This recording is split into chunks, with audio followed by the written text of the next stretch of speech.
Attention, the meeting will begin in 3, 2, 1. I now call the meeting of the Code Enforcement Special Magistrate to order. Please stand for the Pledge of Allegiance.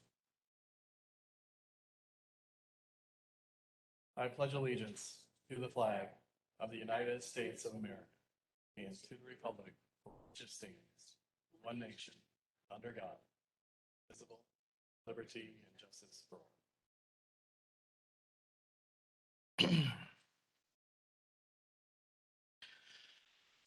Welcome to the Hillsborough County Code Enforcement Special Magistrate hearing. When addressing the magistrate, please state your name, address, and speak clearly into the microphone. If you are planning to speak during this hearing, you must sign the speaker's list located at the front door so your case can be called. Any person who decides to appeal a decision of the Code Enforcement Special Magistrate will need a record of the proceedings. The record is comprised of testimony and evidence upon which an appeal is based. It's your responsibility to ensure that a verbatim record of the proceedings is made. By law, you have 30 days from the date of my order to appeal my decision to circuit court.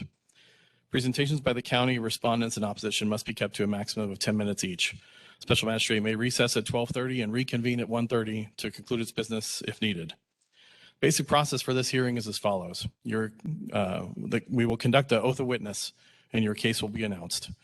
Staff will present the evidence on your case and you will be allowed to rebut that evidence and explain what has occurred. I will close the hearing and announce a decision. I may ask questions and allow other witness testimony if necessary.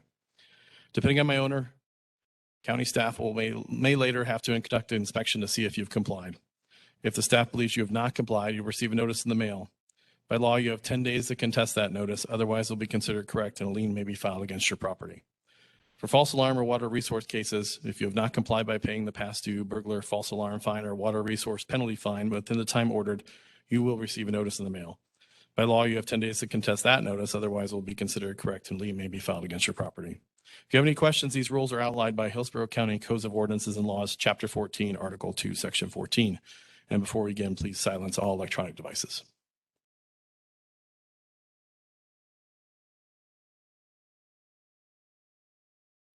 First order of business, I approve the minutes of February 4th, 2022.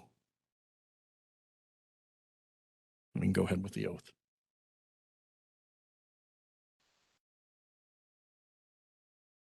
Will all county staff please stand to take the oath of witness?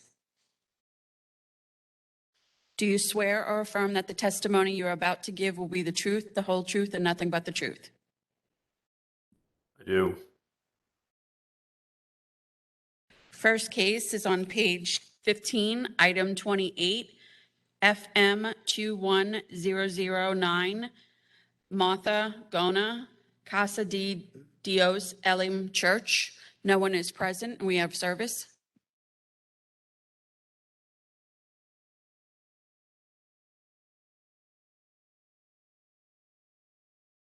Good morning. Okay, thank you. No one's present for them, but they did contact me via phone, and they want to know, could we grant them an extension for another 60 days? And they should have the contract that'll wrap everything up. So we discussed it between the fire marshal, assistant fire marshal, and myself, and we're okay with that. No concerns with for a life safety standpoint at this point? No, they still got to have the fire watch going. Okay. So. Okay. Could the speaker identify himself, please? I'm sorry. Recording secretary, I'd like you to identify yourself for the I'm record. sorry. Inspector Jimmy Wiggum, Hillsborough County Fire Marshal's Office. Thank you. No problem. Okay. Excellent. Okay, thank you. We'll continue this for 60 days. That comes to the May 3rd date. Yes. Thank you. Thank you. Next case, please. Turn to page 2. I'm sorry, excuse me. Turn to page 3, item 6. Case number WR 2102820, Claudia Bryant. Someone's present?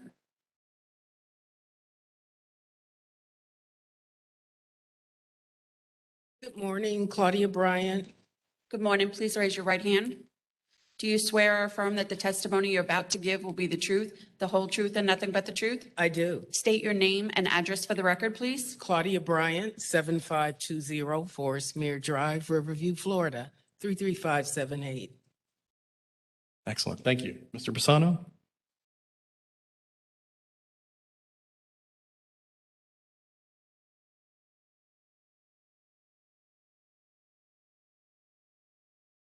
Do you recognize that photo as the property? That's my lovely home. Good morning, sir. I'm Carmine Pisano with Hillsborough County Code Enforcement. This is the watering violation case of WR 2102820. On Friday, 10/22/2021 at 4:35 a.m., Officer Ted Baker arrived at the location of 7520 Forest Mere Drive to observe the sprinkler system watering on the left side of the driveway. This is a non-watering day, although during watering hours, as you can see in the photos. The notice of violation was mailed on 10/29/2021. The default letter was mailed on 12/8/2021.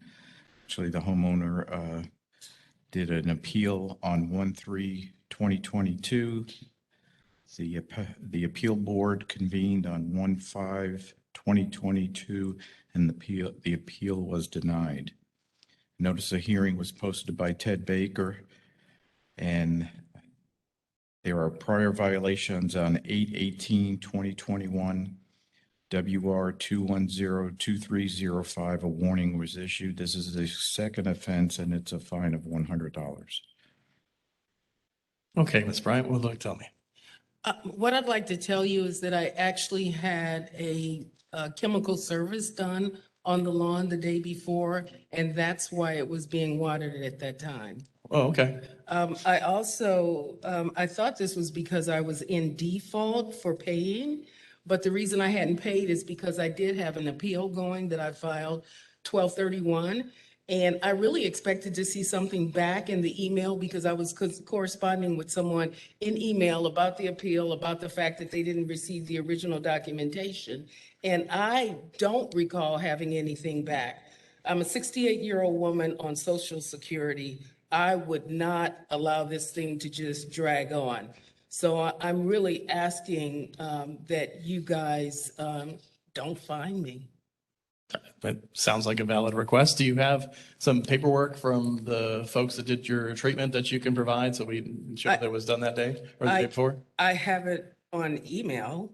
Oh, is it on your phone? It's on my phone. I tried to print it today. If you give it to us, we have to keep your phone, so that's probably not going to work out. It's pretty old, but no, that won't work out. May I have an extension? My problem today is that I was planning to do the virtual meeting. I went online to do virtual meeting and I did not see a form for signing up. So instead, you came all the way down here. So instead, It's very I nice. came all the way down I here. understand.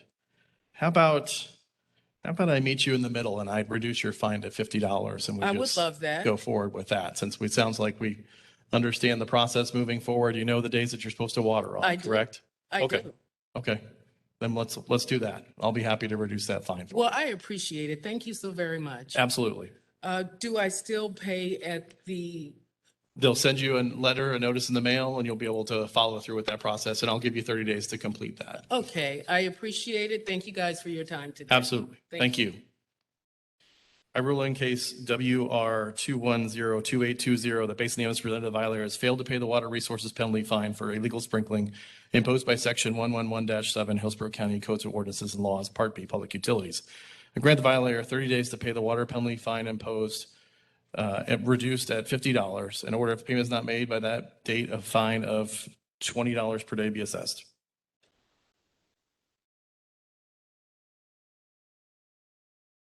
Next case, please. Turn back to page 2, item 1, case WR 21022143, Alexander Coloma, address 10301 Monta Way. We have service and no one is present.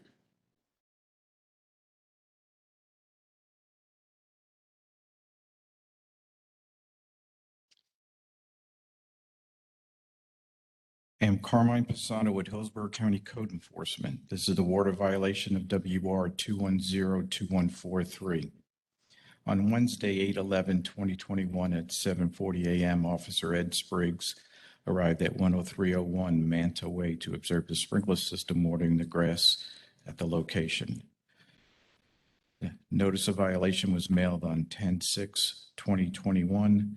The default letter was mailed on 12/2/2021. And notice of hearing was mailed out on 1/6/2022. This case location has prior violations on May 28, 2021. Water violation case WR 2101511 resulted in a warning issued. On 7/16/2021, water violation WR 2101967. It for some reason was inadvertently closed and the owner did not receive a fine, but this is the third offense and the fine is $200.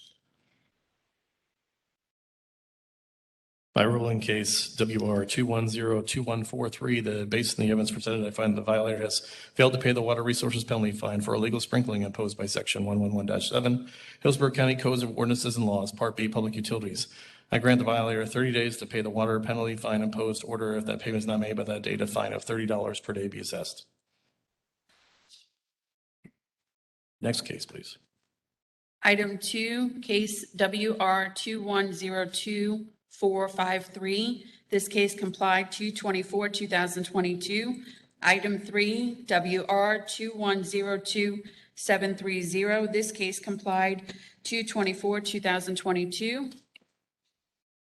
Page 3, item 4, WR 2102743, Progress Residential Borough 11 LLC, 10611 Summer Azar Drive.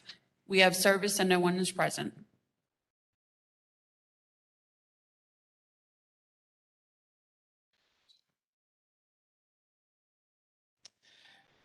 I am Carmine Pisano with Hillsborough County Code Enforcement. This case is the water violation of WR 2102743.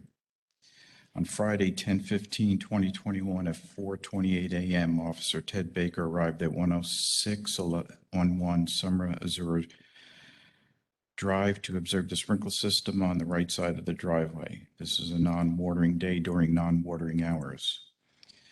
The notice of violation was mailed on 10/21/2021. The default letter was mailed out on 12/8/2021, and the notice of hearing was mailed on 1/14/2022. This location has prior violation on 5/20/2021, watering case WR 2101508. A warning was issued in that case. This is the second offense, and the fine is $100. A ruling case WR 2102743, that based on the evidence presented, the violator has failed to pay the water resources penalty fine for illegal sprinkling imposed by section 111-7, Hillsborough County Codes of Ordinances and Laws, Part B, Public Utilities. I grant the violator 30 days to pay the water penalty fine imposed. In order, if that payment is not made by that date, a fine of $20 per day be assessed. Next case, please. Item 5, WR 2102808, Progress Residential 13 LLC, 10307 Boggy Moss Drive. We have service and no one is present.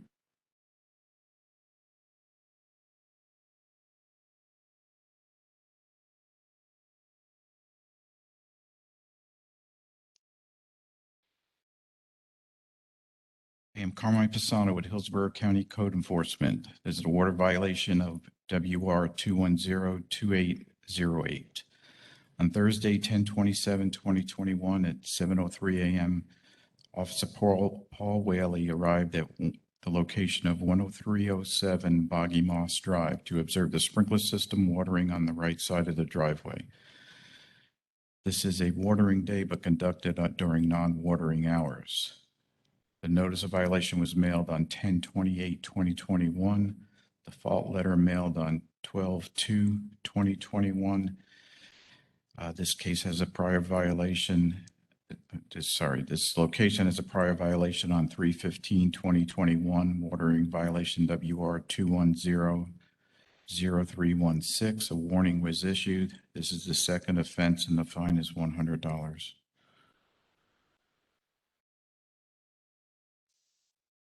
I have ruled in case WR 2102-808 that based on the evidence presented, the violators failed to pay the water resources penalty fine for illegal sprinkling imposed by section 111-7 Hillsborough County Codes of Ordinances and Laws, Part B, Public Utilities. I grant the violator 30 days to come into compliance. Wrong ruling. Got that crossed, excuse me. I grant the violator 30 days to pay the water penalty fine imposed. Order if payment is not made by that date, a fine of $20 per day be assessed. Next case, please. Page 4, item 7, WR 2102-842. This case complied 3/1/2022. Item 8, WR 2102-868. This case complied 3/1/2022.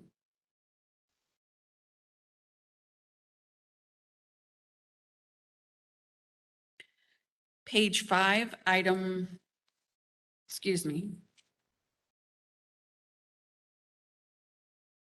Page 8, item 15, case L 127014, Charlene Ayana, 19117 North US Highway 41. We have service and someone is online. Good morning. This is Charlene Ierna for 19117 North US Highway 41 in Lutz. One moment, ma'am.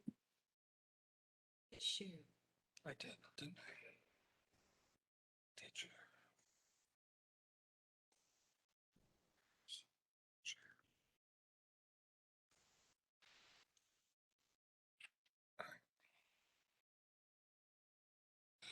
Wayne Dorian, Hillsborough County Natural Resources. This is case L2170. One moment, Wayne.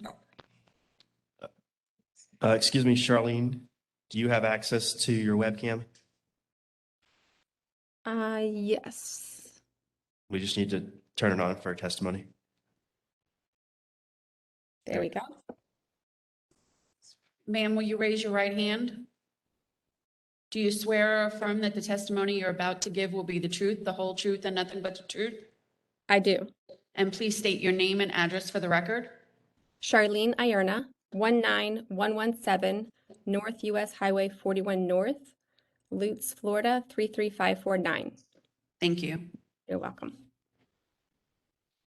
Wayne Dorian, Hillsborough County Natural Resources. This is case L217014. Owner violator Charlene Ierna.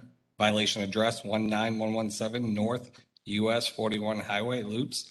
Violation observed, unpermitted land alteration activity that impacts drainage and failure to comply with a commercial permit. Ordinance violated section 4.01. First inspection July 16, 2021. First notice July 28, 2021. Last inspection February 24, 2022. Inspections conducted 2. So for this case, I pulled up the approved plans from 2015 for this commercial site, portfolio 013622.0000. It shows at that time that there is just permitted for a building and then parking space. In July 2017, taken by Google Street View, this garage not approved on the commercial permit.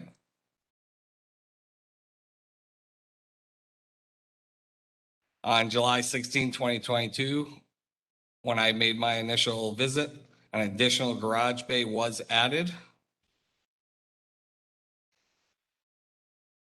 February 24th, 2022, recheck of the property. They repaved the surface. Still have the 3 garage bays. Staff recommendation, submit a compliant natural resource permit application, address the land alterations within 120 calendar days, obtain and finalize a commercial natural resource permit after receipt of the application within 180 calendar days. Fines will be issued for failure to meet timeframes. All right, Ms. Charlene, your turn. What would you like to tell me? I'm not really familiar with the garage door portion. When I purchased that property, all of those bays were there. None of that came up in the title search. That's somewhat news to me. But we have submitted a site subdivision pre-submittal application along with a narrative for resolution regarding stormwater investigation with plans. So ultimately, we have a meeting on April 12th from 9 to 12 to discuss what it is you would like us to do. We're residents of this community, so we obviously want to do whatever you guys want us to do. We just are not quite sure what that is. This is not something that we specialize in, so we definitely just need some direction on what it is you would like us to do. And that's hopefully what we accomplish on the meeting on April 12th.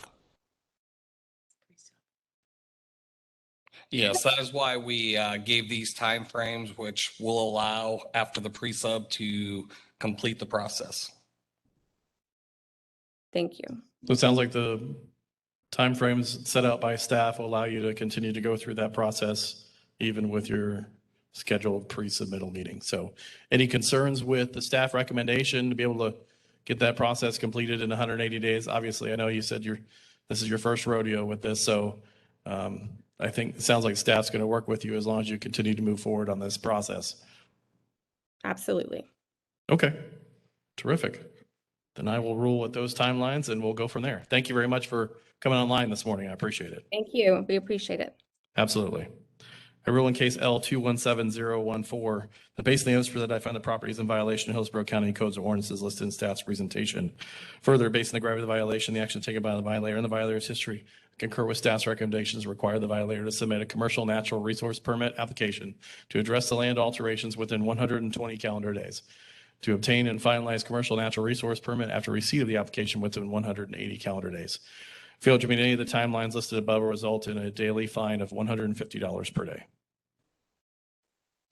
Thank you very much. Next case, please. Go back to page 5, item 10, case number L126589. Jonathan Campbell and Ashley Campbell, 3335 Bruton Road. We have service and someone is present.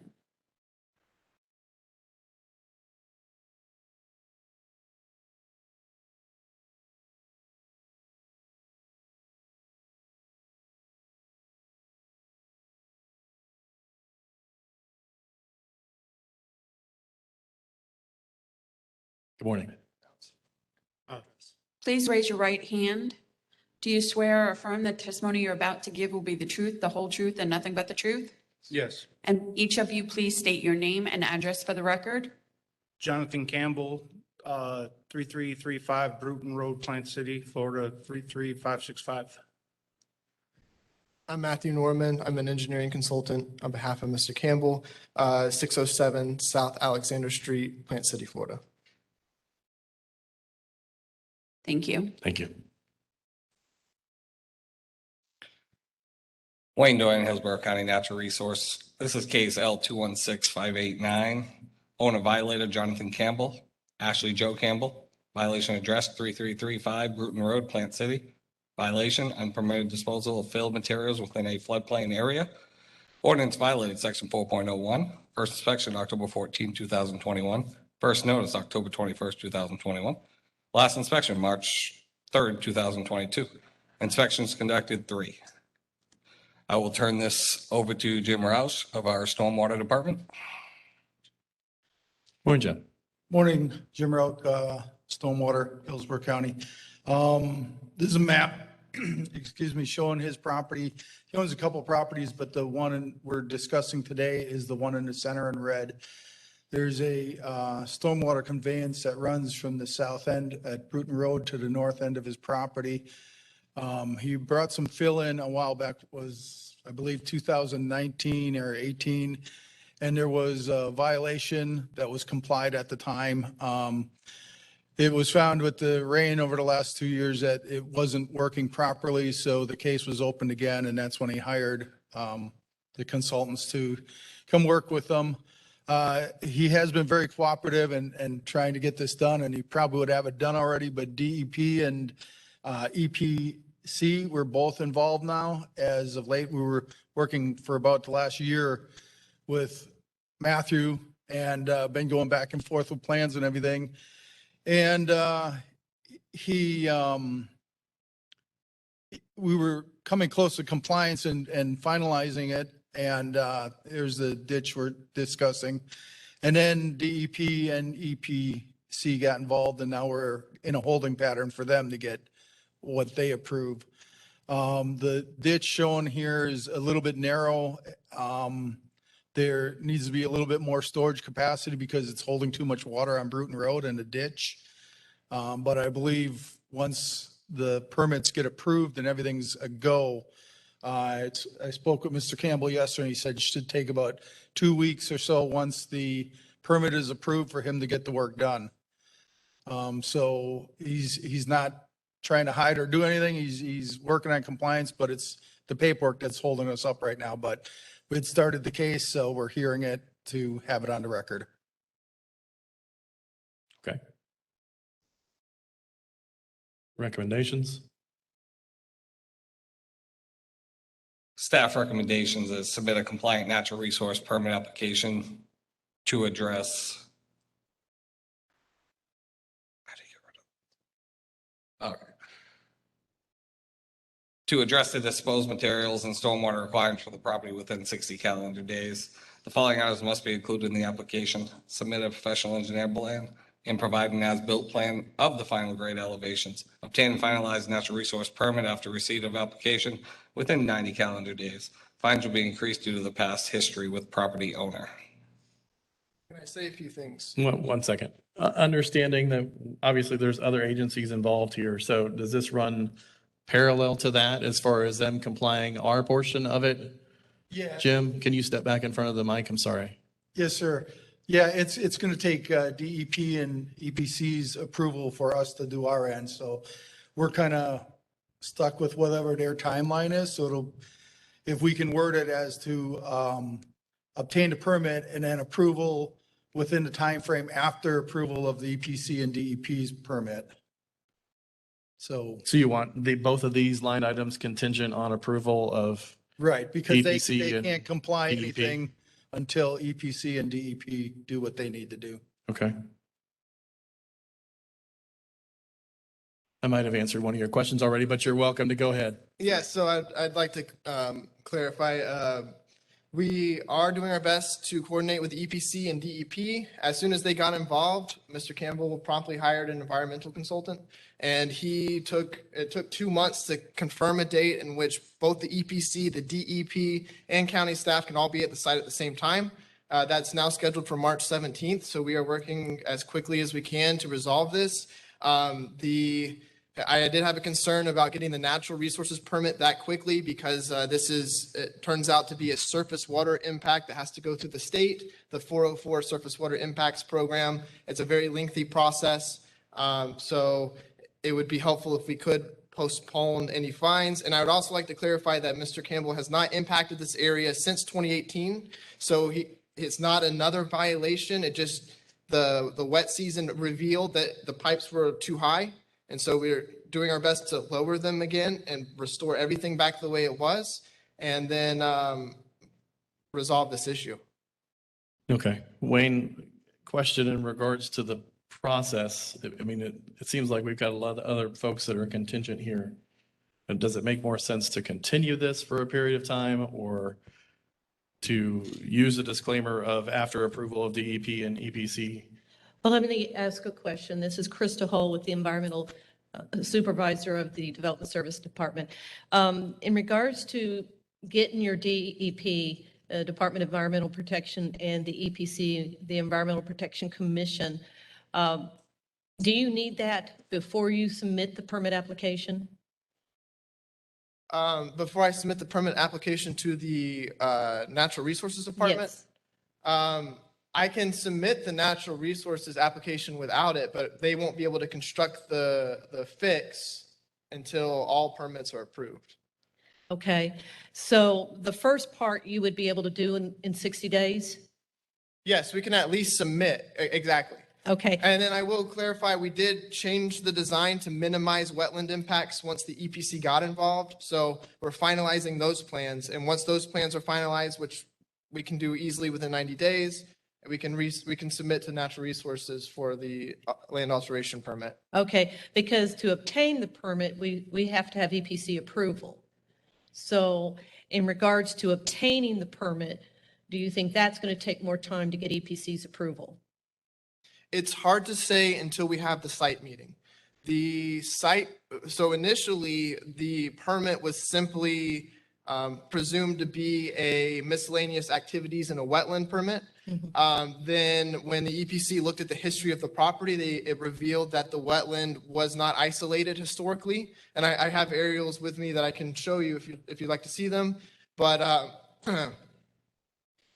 so because the wetland historically was not isolated, and over time, before Mr. Campbell bought the property, the way the stormwater flowed was altered. The DEP is not willing to just isolate the wetland and look at the impacts that way. So it's a much more complicated process. It's hard for me to say how long this will take until I can meet with the staff from both agencies and our environmental consultant. All Which right. will be on March 17th.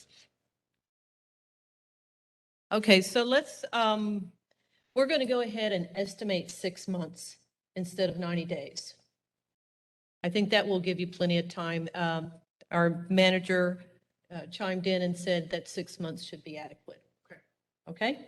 I appreciate it. Thank you. So just for clarification, the staff's recommendation then is submit within 60 days, hold for EPC or DEP approval, and then obtain within 180 calendar days, or you're just I allowing don't- 180 days to cover all of it? Yeah, I would say 180 days to cover all of the Okay. obtain and finalize. The EPC and the DEP part will be included into the, Inclusive of that 180 that days. Okay. period. Okay? All right. Right. Any questions or concerns with that? No. Okay, fantastic.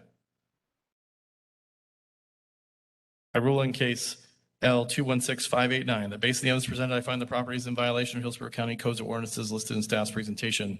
Further, based on the gravity of the violation, the action taken by the violator and violator's history, concur with staff's recommendations, require the violator to submit a compliant natural resources permit application to address the disposed fill materials and stormwater requirements for the property within 60 calendar days. The following items must be included in the application. Submit a professional engineer's plan and provide an as-built plan of the final grade elevations. And then obtain and finalize the natural resources permit after receipt of application within 180 calendar days. Failure to meet any of the timelines listed above will result in a daily fine of $200 per day. Excellent. Thank you very much, gentlemen. Appreciate it. Next case, please. Turn to page 10, item 19, case L217082, Ponderasi Scott and Cassandra Edwards Scott, 3718 Wiggins Leaf Street. Someone is present.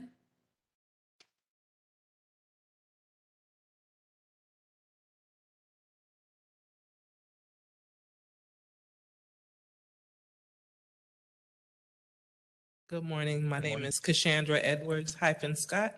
Address is 3718 Wiggins Leaf Street, Tampa, Florida, 33619. Thank you. Please raise your right hand. Do you swear or affirm that the testimony you're about to give will be the truth, the whole truth, and nothing but the truth? Yes, ma'am. Thank you. Wayne Dorian, Hillsborough County Natural Resources. This is case L 217082. Owners, violator, Hendery Scott and Cassandra Edward Scott. Violation address 3718 Wiggins Leaf Street. Violation observed, unpermitted removal of 2 live oak trees measuring 20 and 20 inches DBH. That's diameter at 4.5 feet.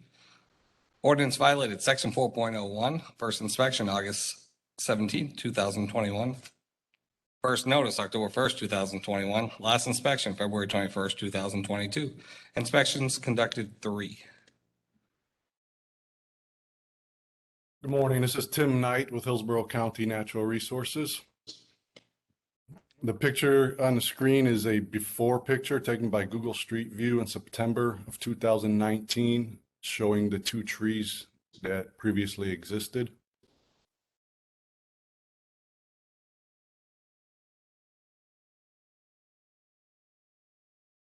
The arrows are pointing at where the trees used to be. We determined the DBH to be 20 inches and 20 inches by doing a survey of the area trees that were similar according to photographs. And we also did an overhead aerial imagery survey and came up with the 20-inch measurements. The arborist report was submitted to us a couple weeks ago on September 21st, after the hearing was set for today, and the notice of hearing was delivered. Of note, the arborist, as you see highlighted there, never saw the trees in person and did this report from photographs after the fact, after they were removed.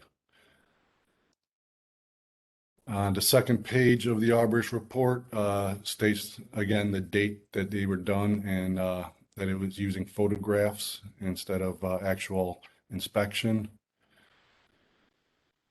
On the third page, as you see in the highlighted area, the arborist does not recommend removal. According to House Bill 1159, he has to recommend removal for purposes of dangerous trees. And on this slide, you see on September 21st, there is a magnolia tree that had been planted, which we can count for replacement inches. The magnolia tree measures 2 inches in DBH, and we can give double credit for that to reduce the replacement inches from 40 inches to 36 inches. Staff recommendations for this case: plan to donate 36 inches DBH of approved shade restoration trees or contribute 36 inches to the restoration fund, or a combination of plantings and contribution to the fund within 60 calendar days. Trees must be 1 inch DBH or larger, a minimum 8 feet in height, Florida grade number 1, chosen from the Hillsborough County approved tree list as appropriate. Contribution to the fund equates to $65 per DBH inch. Fines will be issued for failure to meet timeframes. Okay, Ms. Scott, what would you like to tell me? Basically what took place was, Greenhouse, Solar and Air had representatives in our neighborhood. They came to our house. They asked us if we wanted to get solar panels. In order to get the solar panels, the trees had to come down. So they told us that we didn't have to do anything. They would handle everything. We didn't have to worry about permits. They would handle everything. In order for us to get the solar panels, our roof needed to be replaced. They offered to take care of that as well. So I got my roof replaced. They also hired a contractor for that. That person had the permit to get the roof replaced. The gentleman that took care of the trees, he said that we didn't need a permit. He inspected the trees 3 times and he kept insisting that there was no permit needed by Florida law. That's what he kept telling us. So we have tried to call Greenleaf, the financial company. We called Greenhouse, the solar company, and we've called All Season Property Management LLC, and everybody's putting it on everybody else. Nobody wanted to step up to the plate and say, okay, hey, we messed up. We should have got a permit. So now we're stuck in the middle, and it's like we don't know what to do about it. I understand. I'm sure you know, ultimately at the end of the day, as the property owner, that it's your responsibility, regardless of the contractors that you hire. And well, this is the first time. We didn't know anything about the permits. We was aware that this was going to cause such a big problem. If we knew getting solar panels was going to cause this type of problem, we would have never opted to get them. sure. So, I mean, we have pictures of how the house looks with all the trees covering the house, and that's why they said the trees had to come down.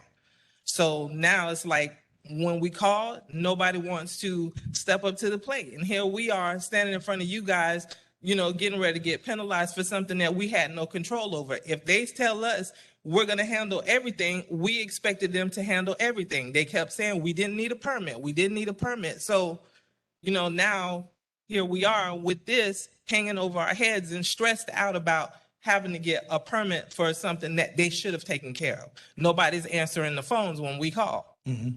So I tried calling them again yesterday, and it's the same thing. Well, you need to call Greenhouse, or you need to call a solar company. You need to do this. Nobody wants to help us.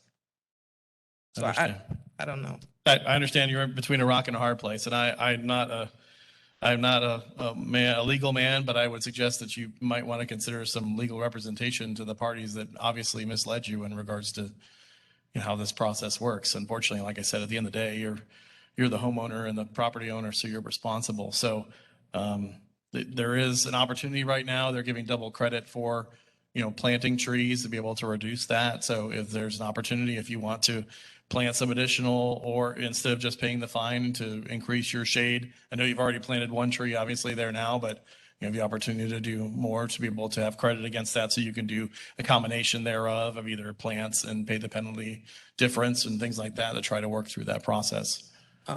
So if we plant more trees, that would be defeating the whole purpose of having the solar panels. So if the tree that we have right now, the magnolia tree, that grows 30 feet. So how many more trees will we have to put in the yard to resolve this without cutting the sun to get into the solar panels? Because that's. Mr. Joyan might have a better answer for you. If you're going to replant or donate, and if you're going to donate, we can give you the info on who to contact for the donations. But if you're going to replant, we do give double credit. So out of the 36 inches, it would be 18 inches back on property, which. And we also give you extra credit for donating trees. So if you do 18 inches, Okay. and you donate them to a county park or a county school, you can get extra credit. And I would also talk to those guys, the tree company or the solar people, to help you pay for that.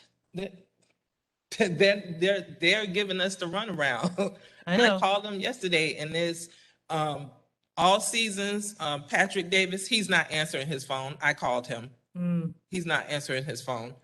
I called Greenhouse. I spoke to a lady named Sharon. She said, I'll get my supervisor to call you as soon as possible. He never called. I called over to Greenleaf, the financial company. He said, well, I'll call back over to them and tell them they're responsible because you were responsible for getting a permit.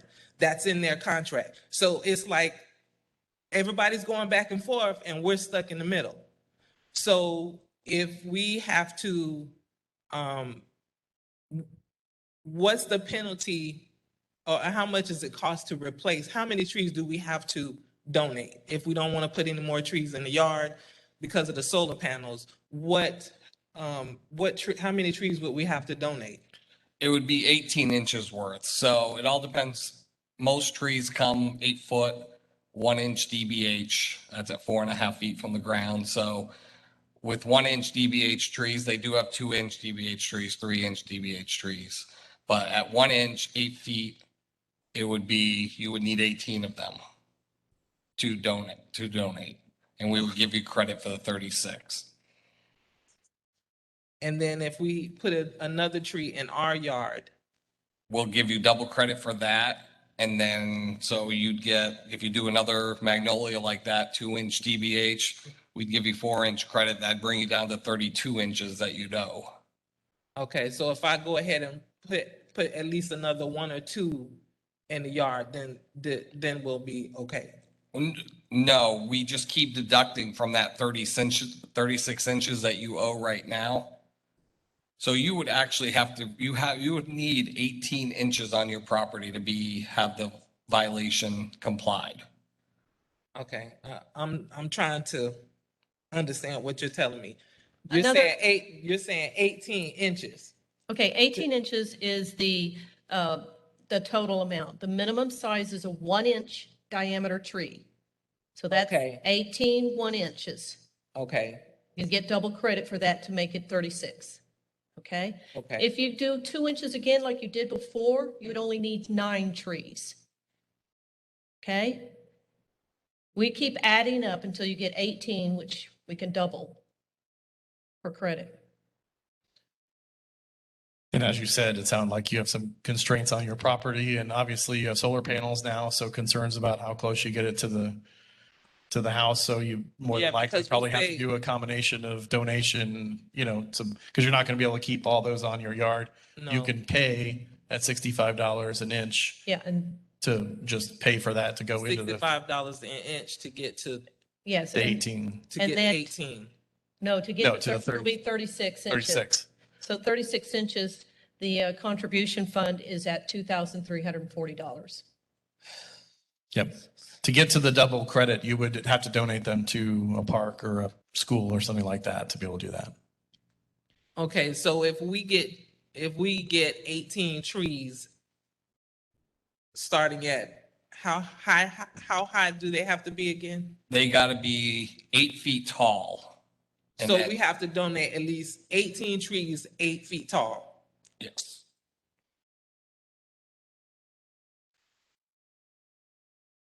Now, obviously, you've got some issues with the other parties. I'd be more than happy to extend. I know the staff recommendation here is for 60 days. I don't see any reason or any objections from the rest of the team to be able to. Living paycheck to extend that. paycheck as it is. I can't do, Right.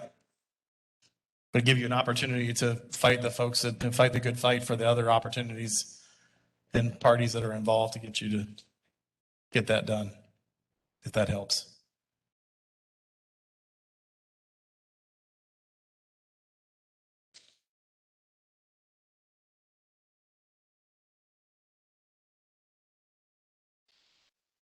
There's someone else there here with you wants to testify or? That's my wife. Oh, okay. Sorry. That's my wife.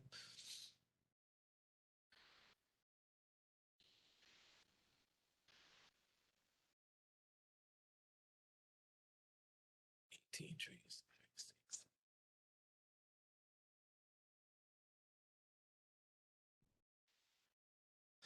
Okay, well, I guess we'll have to work on donating some trees, because if I get more trees put in the yard, then that's defeating the whole purpose of having no solar panels. Excuse me. Sure. We can, we're willing to double the time to 120 calendar days. And if a payment plan is needed, if you're going to do that, if you're going to pay, we can work out that too. Okay, If you're going to donate, we'll give you the information to the Park Service and they work out all that info. okay, And you can do a combination, plant another tree on your property away from the house where it's not going to affect the solar. And we'll recalculate and we will work with you.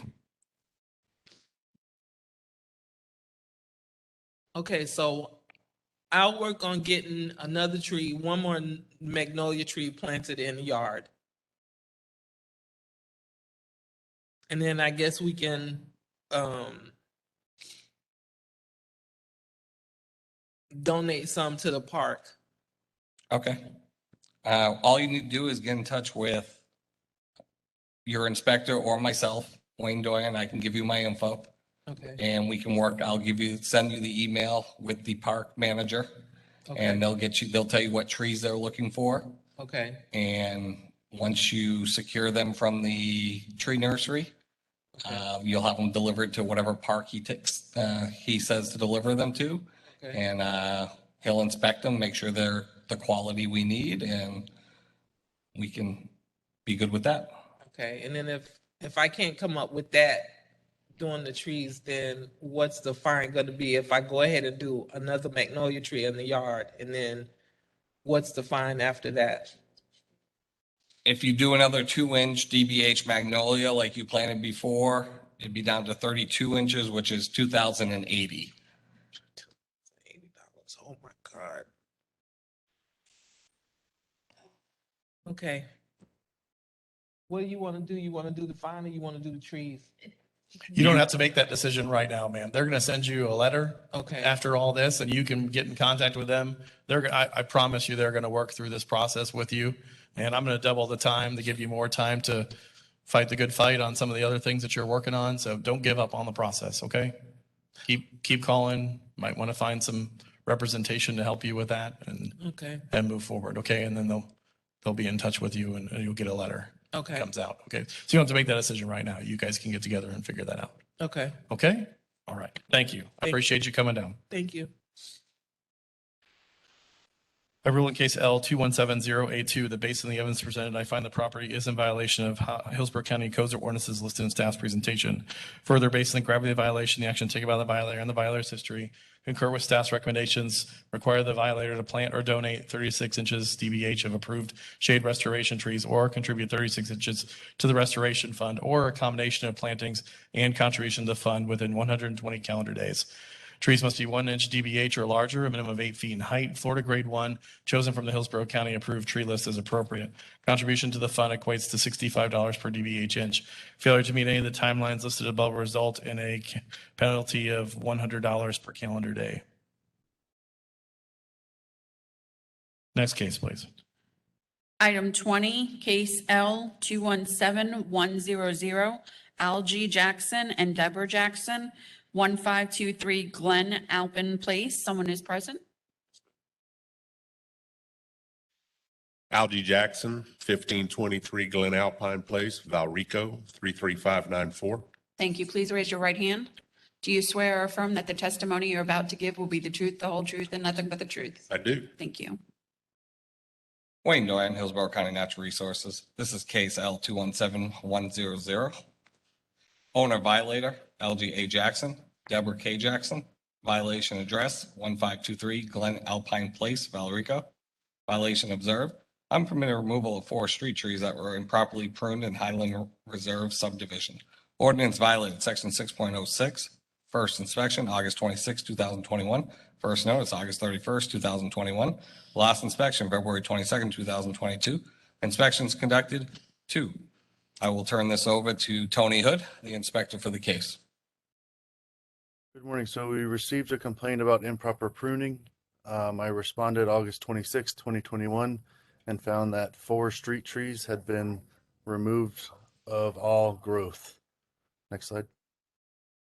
Tony, while you're doing your presentation, can you go ahead and identify yourself for the record for the folks downtown? My name's Tony, Hillsborough County Natural Resources. Thank you. Here's photos taken February 22nd, 2022. The trees show growth of epicormal shoots, which are weak attachments to the tree. Next slide. Here's a document showing that the lot requires 4 street trees, which were pruned improperly, effectively removed. Next slide. Staff recommendation, plant 4 county approved street trees within 45 calendar days for Highlands Reserve subdivision. Trees must be 1 inch DBH or larger, 6 feet in height minimum, and Florida grade number 1. Chosen from the Hillsborough County approved street tree list. Palm trees must be 8 feet in trunk height at a ratio of 2 to 1. Fines will be issued for failure to meet timeframes. Okay, Mr. Jackson, what would you like to tell me? I guess I'm here to dispute that the trees are defective or could be a problem for property. I mean, Okay. they're healthy trees. I'm not sure why I would need to change them out. The staff tells me that I guess they could grow back improperly or weakened. There's others within that subdivision that have done the same thing I did. Now, I got to put out my disclaimer there. I'm only dealing with your case today. So Understood. Yes, if sir. there's And I'm not issues here with to others, throw, and I'm no, not here to throw my neighbors. I just want to put it bus. out there. If there's other But- issues that in your subdivision, you're more than welcome to, be that guy and turn them in if you Understood, want to. Mr. Lawrence. And I guess the point I'm trying to make is Mr. Hood, your inspector, drove by 3 houses to get to my house to find my tree in the same condition. And I'm the one here today. That doesn't mean that there isn't another case that- going on. That's So on the HOA. That's not on Mr. Hood. And he's a fine representative of the county. I have Understand. no problems with him. He's got a tough job delivering bad news. he does. So I guess I just dispute that that's an unhealthy tree. It's coming back fine. You could see the pictures. I'm just here to dispute why am I having to replace 4 healthy trees? Understand. I'll turn that back over to Mr. Doyle so he can tell you exactly. He has a better understanding of trees than I do. So, Wayne, can you give him a description as to why these trees are not healthy in the sprouts? The main reason is when these trees are pruned improperly like this, the grow water sprouts that become weak attachments That's the main reason, is because these weak attachments during any wind event can detach very easily and become a projectile. Also, the improper cuts cause decay to start forming into those cuts, and without doing proper cuts and minimal cuts, it doesn't have the time to heal as quickly as it should, so the decay will set in. And then the third thing is, for a county street tree, it's supposed to provide shade. These aren't going to provide the proper shade because it doesn't have the branch structure. Then I go back to my point where your inspector drives by trees that are not providing shade, could potentially be a liability to lemon property. And if it's so critical, why does it take somebody having to report on a neighbor to make the county do something about it? There's a good chance that we have other cases for this street. I'd have to check with the inspector because he runs that area. Yes, sir. I know in my area, if I look around when I go to a violation, so if other neighbors have it, I violate them. And that's how we are supposed to conduct our business. Yes, sir. If I have to change the trees, I'll change them out. I don't have no problems with that. Okay. I think they're healthy trees. There's nothing wrong with them. And I'm just here to dispute that. I understand. I understand your objection. Unfortunately, the folks have more education than I do have explained how that works with regards to those trees and how they've been trimmed. So any concerns with their 45 days to get that taken care of? No, sir. Okay, terrific. I appreciate you coming down. I rule in case L-217-100 that based on the evidence presented, I find the property is in violation of Hillsborough County codes or ordinances listed in staff's presentation. Further, based on gravity of the violations, the action taken by the violator and the violator's history, I concur with staff's recommendations and require the violator to plant 4 county-approved street trees within 45 calendar days for the Highland Reserve subdivision. Trees must be 1-inch DBH or larger, 6 feet in height minimum, and Florida grade 1, chosen from Hillsborough County approved street tree list. Palm trees must be 8 feet in height and trunk height at a ratio of 2 to 1. Failure to meet any of the timelines listed above result in a daily fine of $100 per day. Next case, please.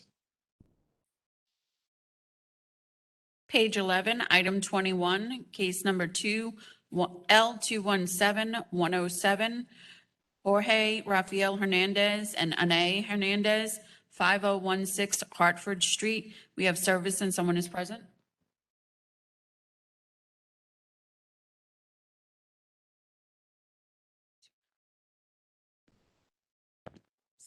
Good morning. Good morning. Please raise your right hand. Do you swear or affirm that testimony you're about to give will be the truth, the whole truth, and nothing but the truth? I do. And both of you, please state your name and address for the record. Ana Hernandez, and 5016 Hartford Street, Tampa, Florida, 33619. Jorge Hernandez, 5016 Hartford Street, Tampa, Florida, 33619. Wayne Dorian, Hillsborough County Natural Resources. This is case L-217-107. Owners, violators, Jorge R. Hernandez, Ana Hernandez. Violation address 5016 Hartford Street, Tampa. Violation unpermitted disposal of fill material located within the 100-year floodplain area. Ordinance violated section 4.01. First inspection September 2nd, 2021. First notice September 2nd, 2021. Last inspection March 3rd, 2022. Inspections conducted 4. I will turn this over at this time to the Inspector Tony Hood. We received a complaint about fill being located on the property on September 2nd, 2021. Attached are the photos of the fill material on the property. Next slide.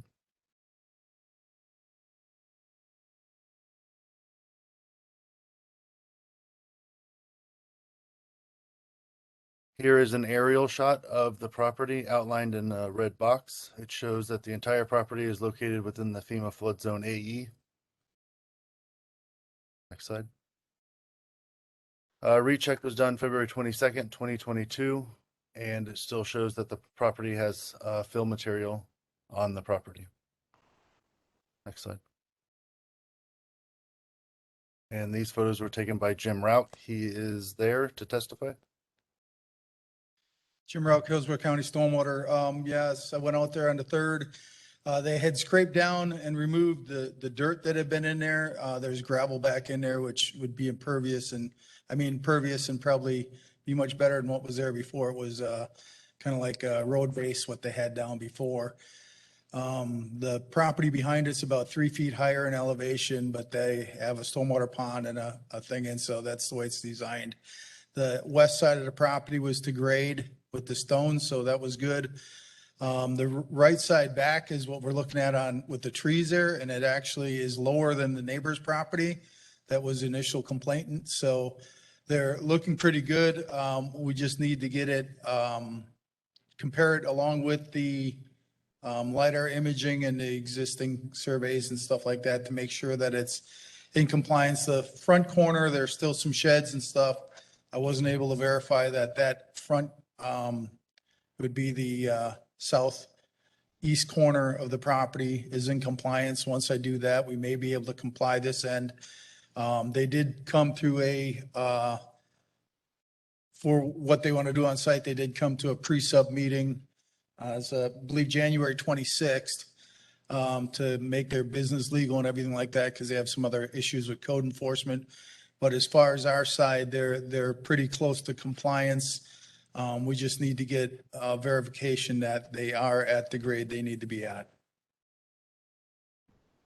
Staff recommendations: submit a compliant natural resource permit application to address the disposed fill material and stormwater requirements for the property within 60 calendar days.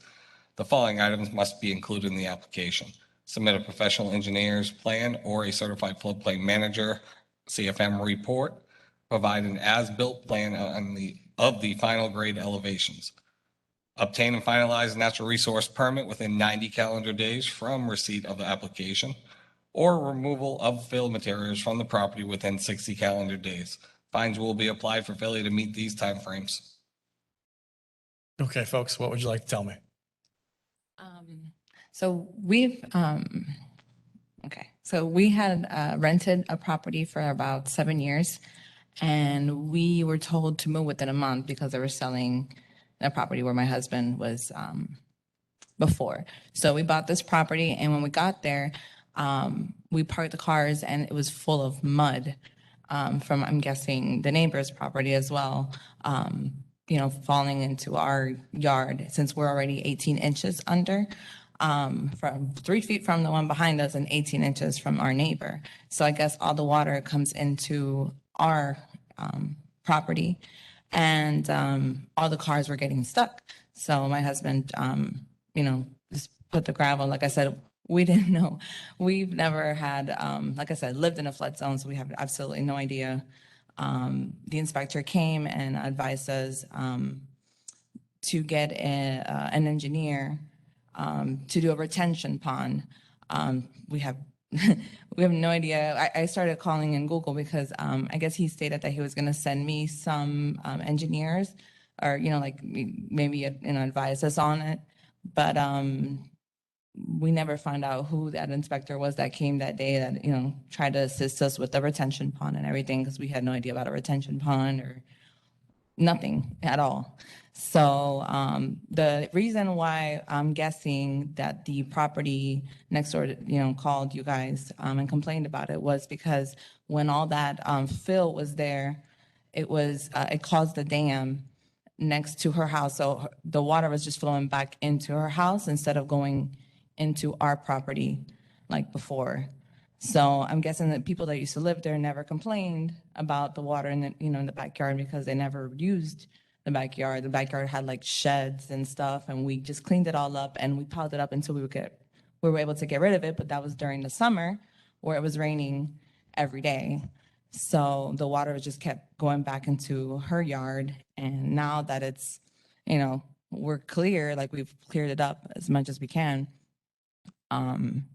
I've been trying to contact you guys back and forth to see what the best solution, would be for this, but trying to get an engineer and get a topography survey, they're not even doing them. They're like, we're backed up on regular surveys. Like I've called different, companies, and finally the one that did our own survey, I called them and they haven't gotten back to me. So it's ridiculous, you know, how long it's taking for us to even get a survey done on the property to begin with. So we're definitely working with you guys to change it and be in, you know, in terms of, we don't want any issues whatsoever.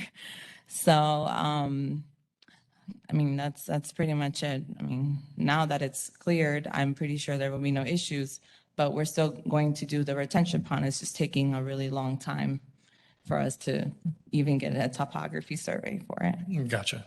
Jim, just as a clarification, so they're in the process of removing materials and those kind of things. You Yeah, they mentioned this, removed the the material that southeast they had. corner might still be an issue you need to review. Yeah, and until they actually go, they really aren't required to do a stormwater pond until they actually go through review. They're working on doing open storage and stuff like that with the county. They were working with Colleen over at zoning to figure out what zoning they could use for what they want to do. They initially were going to do like some maintenance and stuff like that there, and they said she was checking on, I don't know if she heard back from them about, or they heard back from her about whether they're legal to do that, but they won't be required to even have a pond until they do an actual commercial business there. So we're not going to require them to do the pond. You just need to, they take the fill out, they scraped it below the grade they had, they put stone in. So once we can verify that that's good, I mean, then they'll be good. They'll really be in compliance at that Then they'll point. be compliant, Okay, yeah. okay. So I couldn't verify the front corner. I talked to the owners here today of the neighboring property. She was here and she said I can come onto her property today. So I could possibly comply this afternoon. As you said, as they said, the property's at least 10 inches lower than the neighbor's property that was a problem before, where before it was dammed up. So I think some of it was, her water was running onto their property, is being retained onto her property. And I don't know how much was running off of their property, but now it's lower. And once we can verify that the front corner is also in compliance, I think they'll be compliant. Okay, terrific. I just had a quick question. Like he said, we're trying to figure out what the best use is because the property, I guess, is grandfathered into residential use and we're not using it for residential. My husband just parks his vehicles there. And that's the reason why we bought it, because it's zone manufacturing. When I first called, when we first moved in there, I called to change the use automatically, and I was told that I didn't need to change the use because it's already zone manufacturing. So really, you know, there's no need for it because we're allowed to do that kind of stuff in that zone. It's just grandfathered in.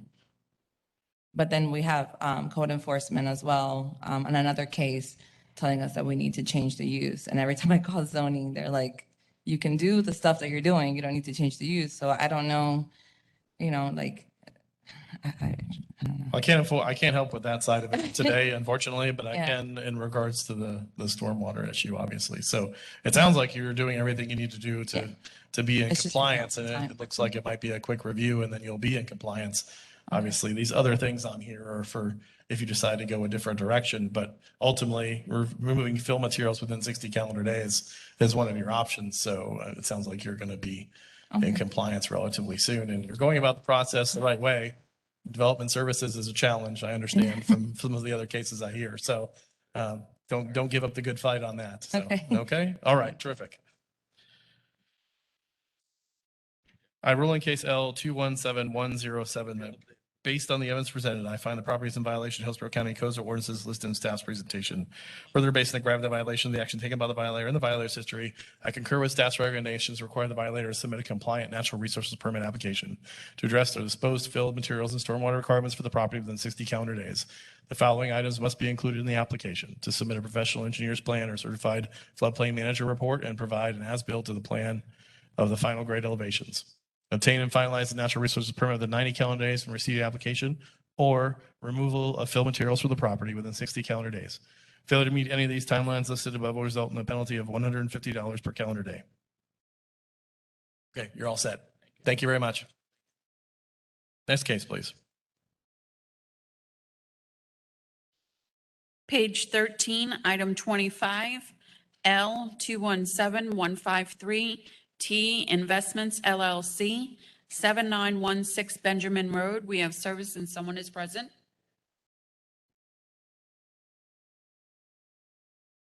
Please raise your right hand. Do you swear or affirm that the testimony you're about to give will be the truth, the whole truth, and nothing but the truth? I do. And state your name and address for the record. To my HTMI Inc. address is 14031 North Del Mabry Highway. I'm here representing the applicant or the property owner, T Investments. Thank you.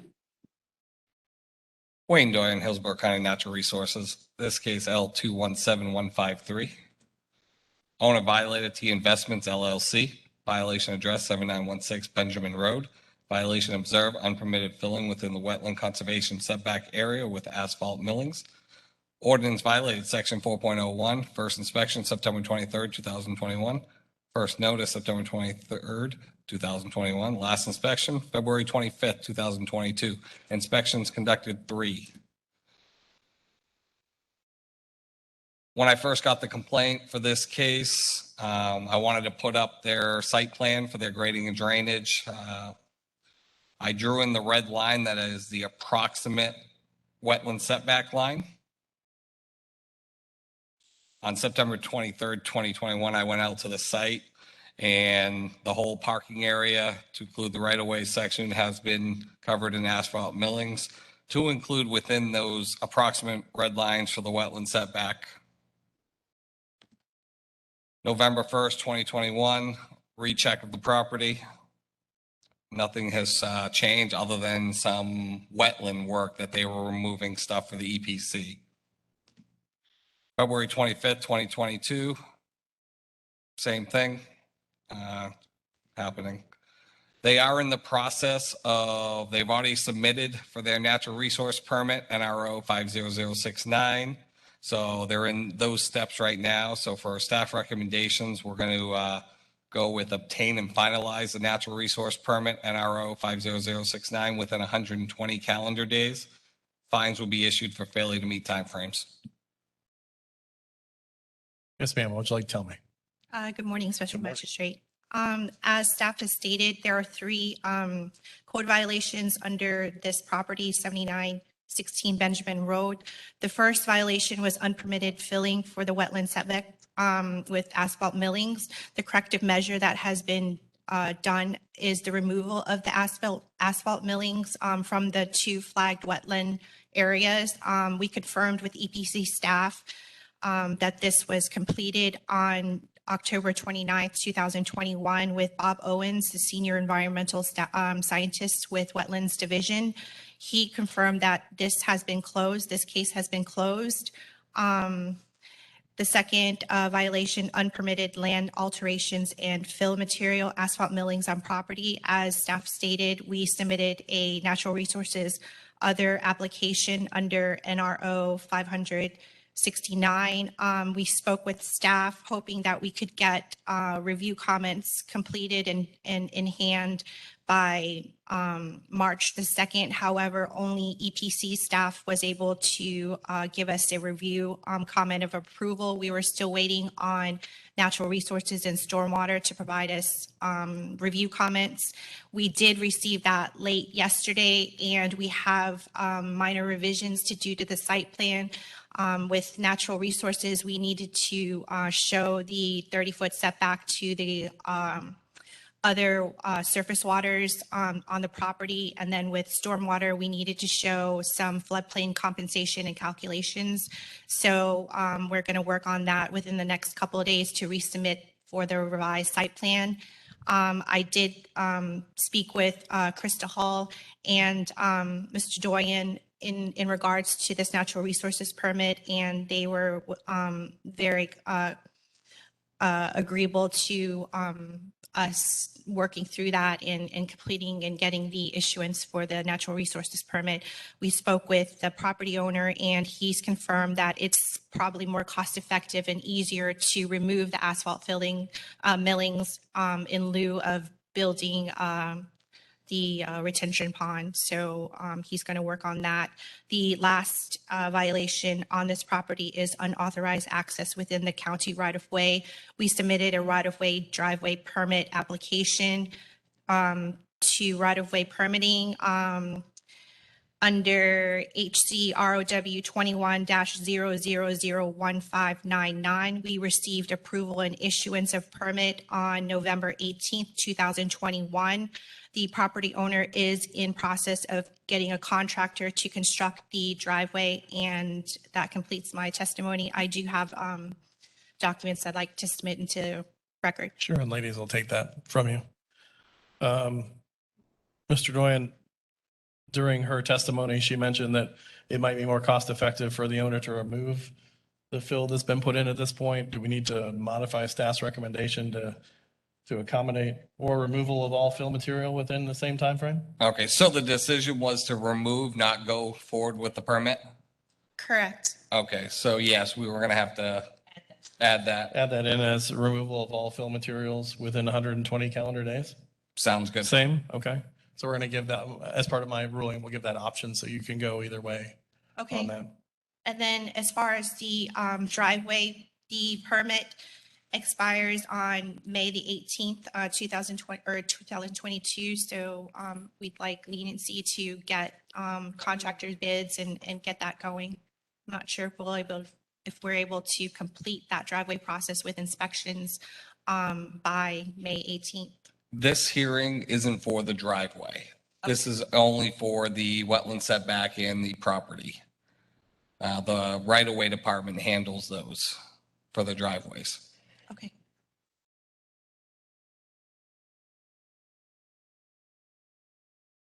Okay, I'll make that ruling. Thank you very much. Appreciate it. A ruling case L 217153 that based on the evidence presented, I find the property is in violation of Hillsborough County Codes and warrants as listed in staff's presentation. Further, based on the gravity of the violations, the action taken by the violator and the violator's history concur with staff's recommendations, required the violator to obtain and finalize a natural resources permit within 120 calendar days, or remove all milling and fill material within the property wetland setbacks within 120 calendar days. Failure to meet either of these timelines result in a penalty of $250 per day.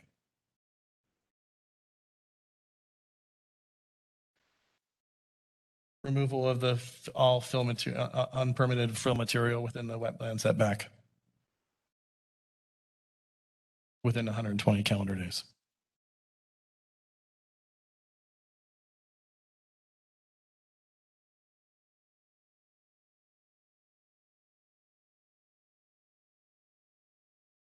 Good.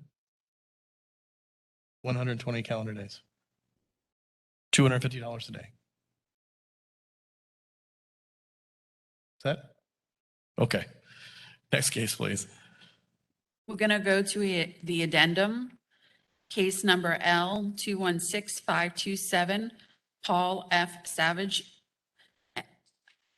And this is a vacant property, South Highway 41 in Ruskin. We have service and someone is present.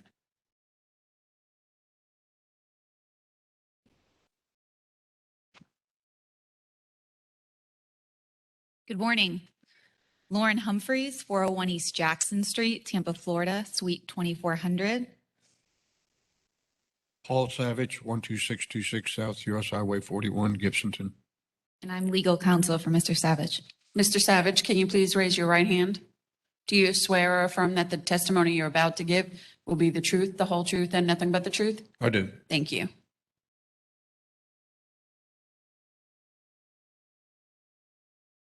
Okay, my understanding here is that you're requesting an opportunity to rehear this case? Yes, we are. And there was a prior hearing that was missed by my client, and they permitted us to appear today. So I don't know if we have what was at the hearing before, but we appeared when they told us to come. So I see. Okay. I've read through what was submitted as part of the addendum. I don't see anything here that would give me reason to think that we need to reopen this case. I understand the attachments to the natural resource permit application was submitted actually after the meeting and the judgment last month. So at this point, without anything else, I don't think there's any reason to reopen the case. So I'm going to deny the opportunity to rehear and reopen the case. I'm sure you're well aware of the appeals process to go through in regards to that, but at this time, I'm going to deny the request. Okay, and we cannot raise any of the issues today just based on that ruling and denial, or? To be honest with you, there was testimony at the last hearing last month. There were public comments or people that came to testify, and they're not here today, so I don't see any reason to reopen the case. We adjudicated the case and moved forward. There doesn't seem to be anything in what's been submitted to open it. I understand one of the issues was respondent transferred his schedule to a new calendar. I'm sorry, Mr. Savage, that you had technical issues with your calendar, but unfortunately, we already adjudicated the case. So I'm going to deny the application to rehear at this time. The material that I provided was material that I was going to bring with the Swift Mud, and I had those people out on site, and they gave me that letter.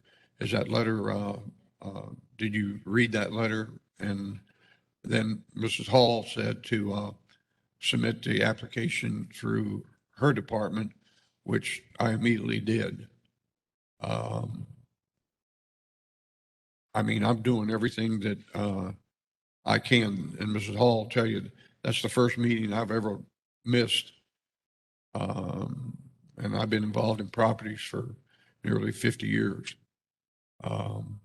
There's no chance you would reconsider this? Well, but Mr. Savage, to be honest with you, I've been doing this for a few years myself, and I've had multiple cases of yours, and this is the first time I've ever actually seen you here before me. So again, without actually testifying and reopening the case, I did review your documents, so this time I would deny the request to open. And you've submitted the natural resources permit, which was part of one of the conditions that we ruled on last month. So it sounds like you're working through the process as well. But at this point, I'm going to deny the request. Well, the process of appealing it is considerably, more difficult than, hearing the case here. All the cases that I've had, I've complied with all of them. I mean, a lot of them, I have lease purchases with people that they're the ones that have caused the issues. But I'm the property owner, I'm ultimately responsible. And that's why I've kicked in and, I try to do what I'm supposed to do. And I appreciate that. I really do. So as I mentioned before, I've reviewed the materials, and at this point, it feels best based on lack of testimony from people and to reopen. I'm going to deny the request and let you go through the appeals process if you want to, or When you say continue with lack the of testimony recommendations. from who? There were members of the public that were here, or actually remote, I There believe. was one. And Oh, okay, you're aware of She it. lives 2 miles away from me, and she's been a thorn in my side. Mrs. Hall, she calls Krista continually, and she has nothing to do with this property. Mr. Savage, I appreciate it. And thank as I mentioned to you, I'm going to deny the request. All right. Thank you very much. And as far as the fines that are levied per the decision to not reopen today, I mean, we will take that through the appeals in order to address that. Yes, ma'am. Thank you for your time. Thank you very much.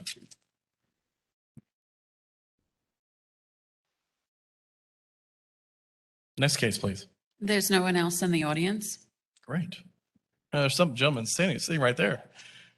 I can see him. Can everybody else see him? I just need, if nobody else sees him, I'm in trouble. Sir, can you come forward and tell us what case you're on so we can make sure we take care of you instead of the ones that are not in the audience? Can you see him? Oh, okay. Oh, Gracian Farms. What case number is that?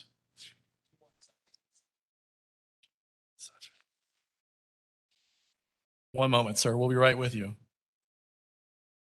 Thank you.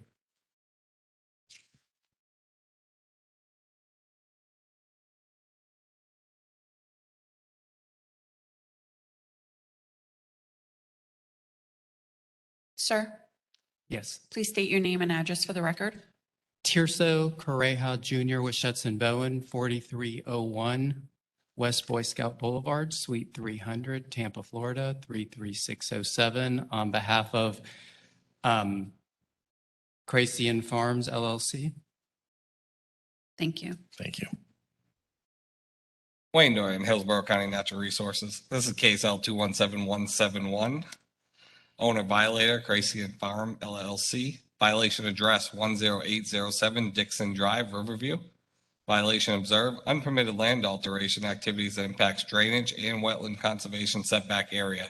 Ordinance violated section 4.01, first inspection October 13, 2021, first notice October 25th, 2021, last inspection February 17, 2022. Inspections conducted 6. I will turn this now over to the inspector for the area, Tony Hood. Good morning, Tony Hood, Hillsborough County Natural Resources. The following picture is an aerial showing what the property looked like as of November 2019, taken by Google Aerial. Next slide.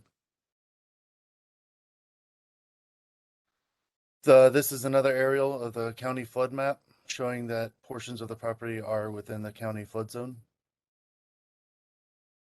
Next. These photos were taken December 17th, 2020, showing that the fish ponds have been filled in and the property has been leveled. Next slide. Again, June 25th, 2021 shows construction still happening on the property, large mounds of fill, concrete debris on the property. Next slide. October 13th, 2021, it shows that construction still going on, more fill brought into the property in different location. Next slide. And this is dated February 17th, 2022, shows that concrete has been dropped onto the previous pile of fill. Next slide. Here's an aerial shot of what the property looked like as of February 17th, 2022. Next slide. We've made numerous attempts to try to stop them from working, trying to get them to obtain the appropriate permits. Cease and desist were issued on 3 occasions, on March 5th, 2021, October 13th, 2021, and February 15th, 2022. Next slide. Staff recommendation, resubmit the requirements to obtain a natural resource permit to address the land alterations within 30 calendar days. Obtain and finalize an natural resource permit after issuance of the permit within 120 calendar days. Fines will be issued for failure to meet timeframes. And the current submitting for the permit, it's NRO 50079.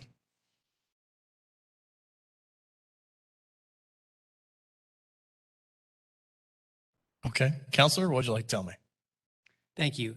There is an outstanding NRO, natural resources permit that is going through the process. My client has hired a permit expediter, Lori Duval at JNL Duval Inc., as well as a professional engineer to assist in resolving this issue. They received initial comments, submitted a response on February 5th.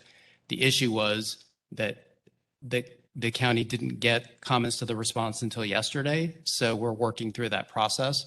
We fully expect that we'll be able to meet the timeframes that are set forth in the recommendation and, correct any issues. Okay, terrific. So you're okay with what you see here? Yes. Fantastic.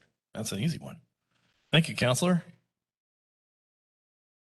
I rule in case L217171 that based on the evidence presented, I find the property is in violation of Hillsborough County Codes of Ordinances listed in staff's presentation. Further, based on the gravity of violations, the action taken by the violator and the violator's history, I concur with staff's recommendations to require the violator to resubmit the requirements to obtain natural resources permit to address the land alterations within 30 calendar days. Obtain and finalize a natural resources permit after issuance of the permit within 120 calendar days. Failure to meet any of the timelines listed above will result in a daily fine of $750 per day. Okay, Counselor, I'm sorry. You have the time you need. Thank you very much. Thank you very much. Have a great day. Next case, please.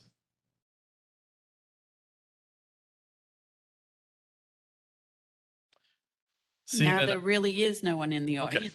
just to make sure. All right. Seeing that no one is present in the audience for the remaining cases on the agenda, I will now review the case materials previously provided by county staff. And if I find that the property is in violation of Hillsborough County codes or ordinances as listed in staff's presentation, my ruling in each case will be based on the evidence presented, the gravity of the violations, the actions taken by the violator, and the violator's history in determining the amount of fine that will be assessed. Next case, please. Page 5, item 9, L216988, Pedro Castrada and Demarius Hernandez, 123 Windy Circle. We have service and no one is present.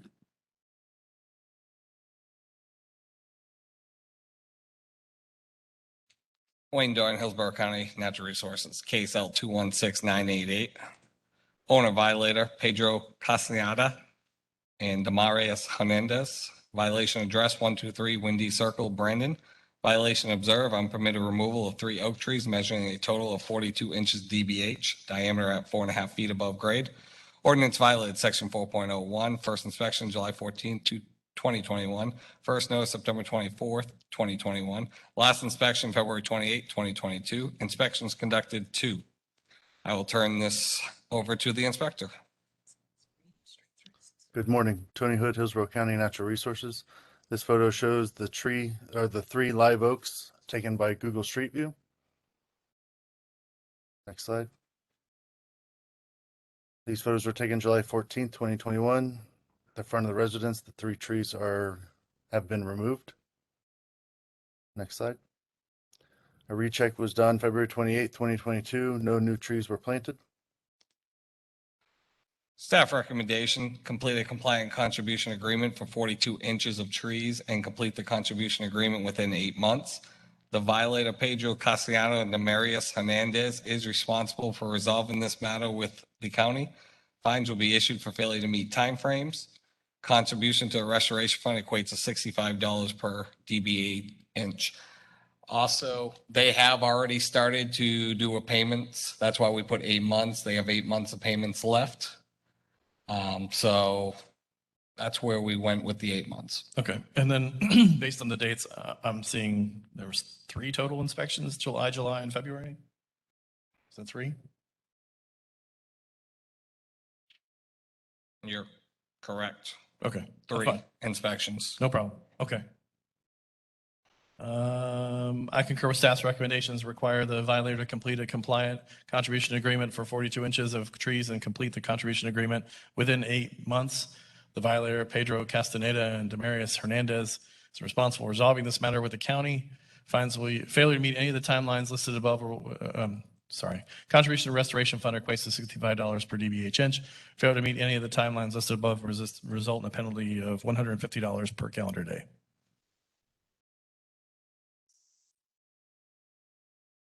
Next case, please. Page 6, item 11, L216782, Alpha Investments USA, Inc., 508 South 57th Street. We have service and no one is present. Wayne Doran, Hillsborough County Natural Resources. This is case L216782. Owner violator, Alpha Investments USA, Inc. Violation address 508 South 57th Street, Tampa. Violation, unpermitted disposal of fill material that alters surface waters within a floodplain area. Ordinance violated section 4.01.03. First inspection, April 8, 2021. First notice, April 19, 2021. Last inspection, February 21st, 2022. Inspections conducted 3. I will turn this over to Tony Hood. Morning again. Tony Hood, Hillsborough County Natural Resources. Responded to a complaint that fill was brought in to within a FEMA flood zone. The picture was taken April 8, 2021, with the red circle identifying where the fill was on the property. Next slide. This was taken on the same day, April 8, 2021, showing more areas where the fill was on the property. Here is an aerial shot showing the property outlined in the red box. It shows that the property is completely within the FEMA flood zone AE. A recheck was done February 21st, 2022. The red circle outlines where the fill is still on the property. It has not been moved. And again, here's another photo taken February 21st, 2022, showing other areas where the fill is on the property. Staff recommendations, submit a compliant natural resource permit to address the disposed fill material and stormwater requirements for the property within 120 calendar days.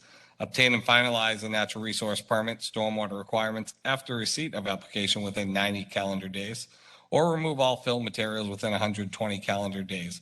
Fines will be applied for failure to meet these timeframes. I concur with case L 216782 with staff's recommendations to require the violator to submit a compliant natural resources permit to address the disposed fill materials and stormwater requirements for the property within 120 calendar days. Obtain and finalize the natural resources permit, stormwater requirements after receipt of application within 90 calendar days, or remove all fill materials within 120 calendar days. Failure to meet any of the timelines listed above will result in a penalty of $200 per calendar day.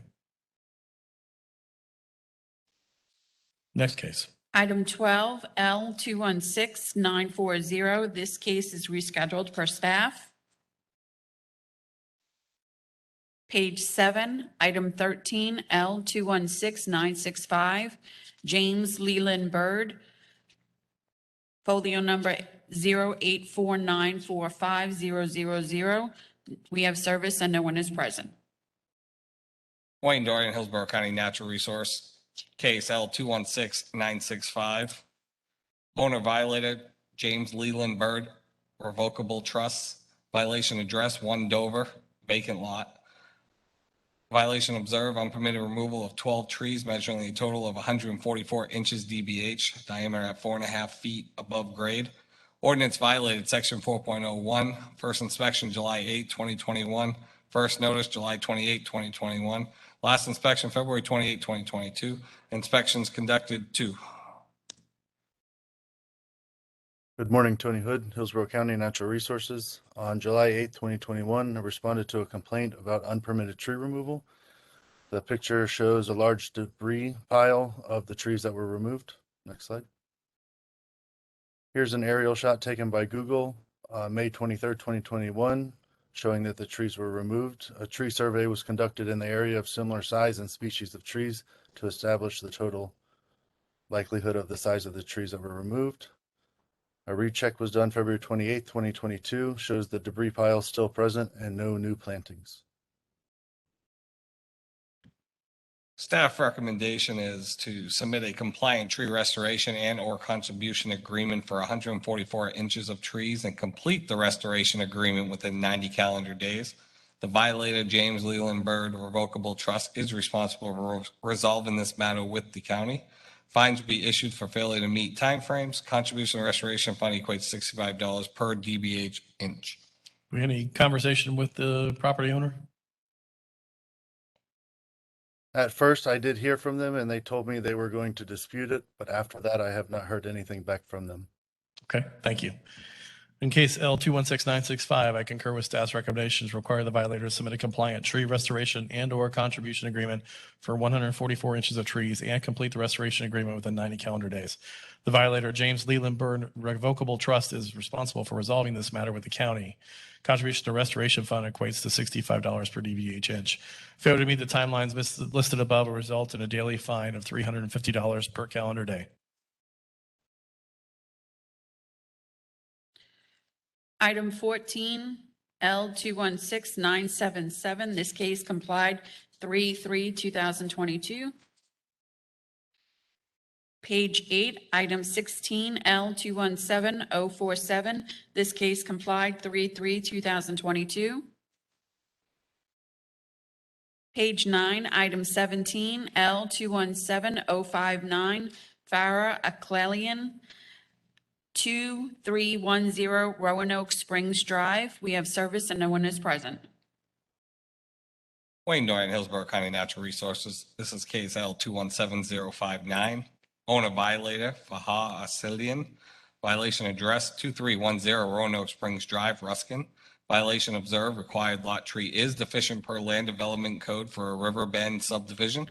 Ordinance violated section 4.01. First inspection, August 5th, 2021. First notice, August 5th, 2021. Last inspection, February 16th, 2022. Inspections conducted 2. I will turn this over to John Beavers, inspector for that area.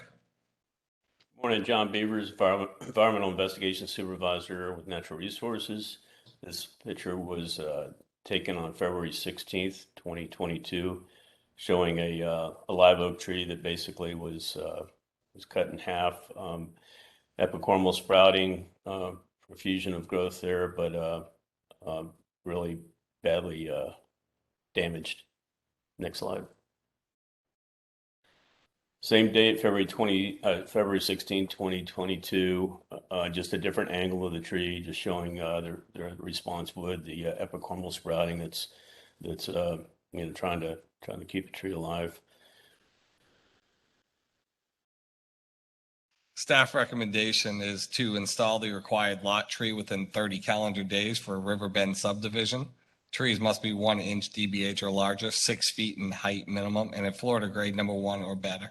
Choosing from the Hillsborough County approved tree list. Fines will be issued for failure to meet timeframes. Communication with the violator? No, sir, I've not. Thank you. I rule in case L217059, concur with staff's recommendations and require the violator to install the required lot tree within 30 calendar days for Riverbend subdivision. Tree must be 1 inch DBH or larger, 6 feet in height minimum, in Florida grade 1, chosen from the Hillsborough County approved tree list. Failure to meet any of these timelines listed above results in a daily fine of $200 per calendar day. Next case. Item 18, L217070. This case complied 3/3/2022. Page 11, item 22, L217112, Michael Aruda and Teresa Aruda, 3413 Holland Drive. We have service and no one is present. Wayne Doyle in Hillsborough County Natural Resources. This is case L217112. Owner violated Michael Aruda and Teresa Aruda. Owner of violation address, vacant land, Brandon. Violation, unpermitted disposal of fill material located within the 100-year floodplain area.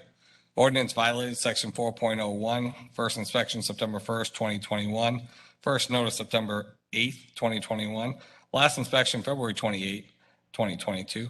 Inspections conducted 3. I will turn this over to the inspector. Good morning. Tony Hood, Hillsborough County Natural Resources. Here are 2 maps depicting the FEMA flood zones. The one on the left is the county model and the one on the right is the FEMA model. Also on the right is a picture showing the outline of where the fill is in relation to the property. Next slide. The first inspection was September 1st, 2021. The homeowner that is adjacent to this property is complaining that the fill that they brought onto the property is flooding her. And these are the photos showing the mound of fill. Next slide. A recheck February 28th, 2022 shows that the fill has not been removed. It's still present on the property. They are going through with a single family home to hopefully address this fill concern. But right now it's awaiting revised plans. Communication with the owner? Yes. Yes, we have been back and forth with them and they said that they would address the issue. Okay, thank you. Staff recommendation, since they have already submitted their LAL application, is to obtain and finalize a natural resource single-family permit within 120 calendar days from receipt of application, or remove all fill material from the property within 120 calendar days. Fines will be applied for failure to meet these timeframes. I rule in case L217112 to concur with staff's recommendations, require the violator to obtain and finalize a natural resources single-family permit within 120 calendar days from receipt of application, or removal of all fill materials from the property with 120 calendar days. Failure to meet any of the timelines listed above will result in a daily fine of $100 per day. Next case, please.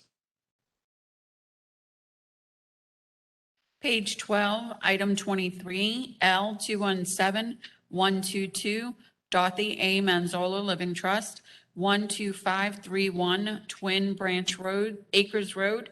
We have service and no one is present. Wayne Dorian, Hillsborough County Natural Resources. This is case L 217122. Owner violated Dorothy Mazel Living Trust. Violation address 12531 Twin Branch Acres Road. Violation observed unpermitted removal of 2 pine trees for 15 and 16 inches DBH, diameter at 4.5 feet. Ordinance violated section 4.01. First inspection September 2nd, 2021. First notice October 7th, 2021. Last inspection February 16, 2022. Inspections conducted 3. On September 2nd, 2021, I responded to the complaint and attempted to make contact. From the road, I could see pine logs scattered on the property. After doing some research and using Google Street View, I determined these 2 pine trees were missing.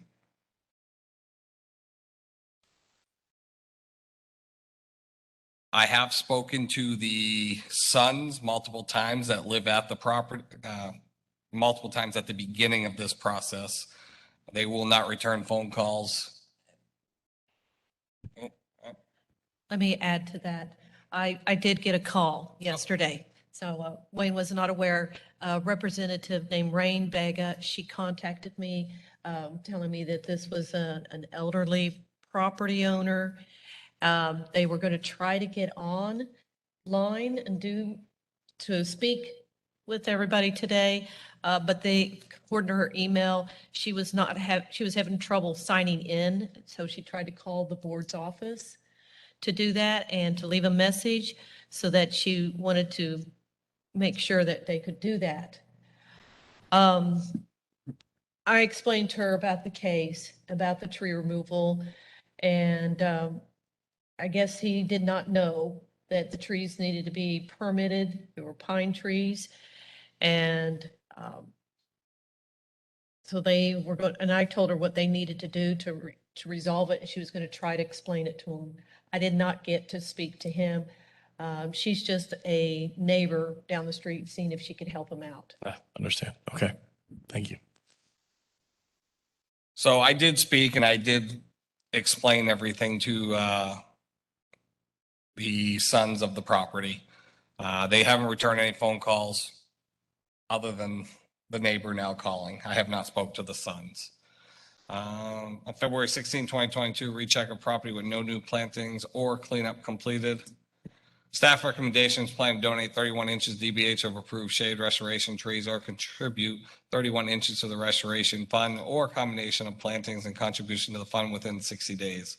Trees must be 1 inch DBH or larger, minimum 8 feet in height, Florida grade number 1, chosen from the Hillsborough County approved tree list as appropriate. Contribution to the fund equates to $65 per DBH inch. The property owner will be responsible for this violation. Fines will be issued for failure to meet timeframes. Concur with staff's recommendation on case L 217122 and require the violator to plant or donate 31 inches DVH of approved shade restoration trees or contribute 31 inches to the restoration fund, or a combination of plantings and contribution to the fund within 60 days. Trees must be 1 inch DBH or larger, minimum of 8 feet in height, Florida grade 1, chosen from Hillsborough County approved trees list as appropriate. Contribution to the fund equals to $65 per DVH inch. Property owner will be responsible for this violation. Failure to meet any of the timelines listed above will result in a penalty of $150 per calendar day. Item 24, L 217124. This case complied 3/2/2022. Page 13, item 26, L 217164. Rebecca Kuntz and Anthony Kuntz, 10435 Oak Brook Drive. We have service and no one is present. Wayne Dorian, Hillsborough County Natural Resources. This is case L 217164. Owner violator Rebecca J. Kuntz, Anthony C. Kuntz.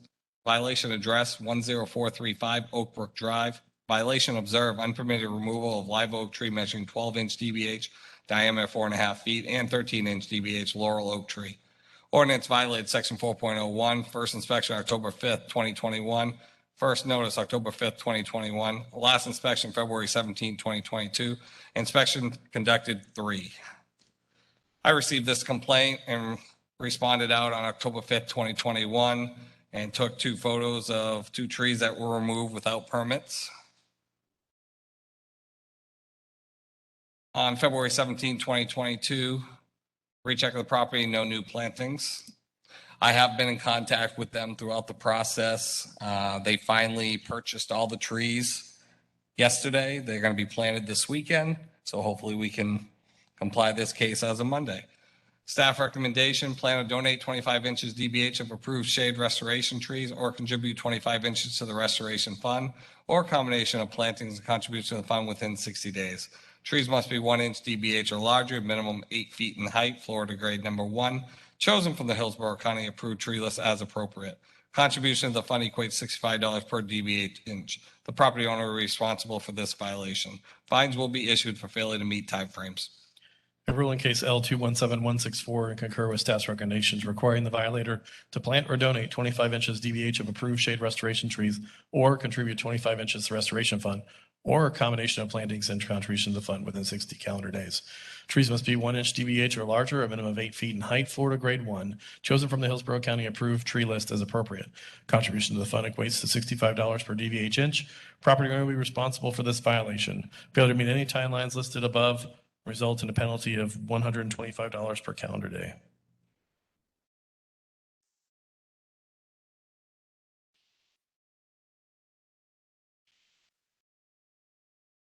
Is that the end of the Ls?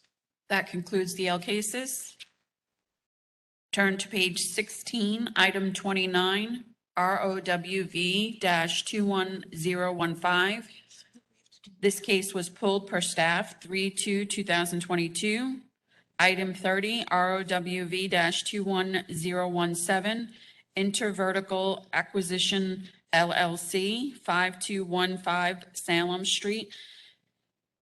We have service and no one is present. Good morning, Ms. Baker. Good morning, Magistrate. This is Vicki Baker with Public Works Inspection, Right-of-Way Construction Services. This is the right-of-way case number ROWV-21017. The owner's name is Intravertal Acquisition LLC, Sunwest Trust FBO, Bernice Marie Narvez Ira. Violation address of 5215 Salem Street, Hillsborough County. The violation observed is unapproved material within county right-of-way stormwater ditch. Ordinance section 92-22 of Hillsborough County Rights-of-Way Use Manual. First inspection was conducted on March 4th, 2021. First notice issued on March 30th, 2021. Second notice issued April 16th, 2021. Affidavit of service was placed on property February 22nd, 2022, and last inspection February 22nd, 2022. Total number of inspections, 3. Next slide. Next slide, please. Psst. Thank you. This photograph is taken looking westerly on March 4th, 2021. This was the first inspection where you see the ditch has been filled in with fill material. Next slide. Second photograph of this location looking easterly along Salem Street, taken on March 4th, 2021. Next slide. It's a photograph of the location taken on February 22nd of 2022, showing that the ditch is still filled, and the posting in the foreground looking northerly. Next slide. And again, just showing the posting on that February 22nd, 2022 date. Next slide. Staff recommendation would be coordinate with staff and complete the right-of-way permitting within a 30-day period for the removal and restoration of the ditch to its original condition. Once permitting is complete and issued, the work must be finished and inspected within a 30-day period.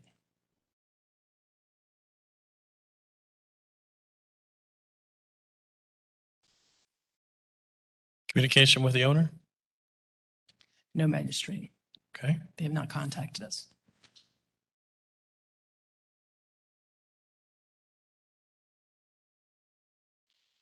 In regards to case number ROWV 21017, I concur with staff's recommendations. Require the violator to coordinate with staff and complete the right-of-way permitting within a 30-day period for the removal and restoration of ditch to its original condition. Once permitting is complete and issued, the work must be finished and inspected within a 30-day period. Failure to meet any of the timelines listed above result in a penalty of $200 per calendar day. Next case, please. Yes, ma'am.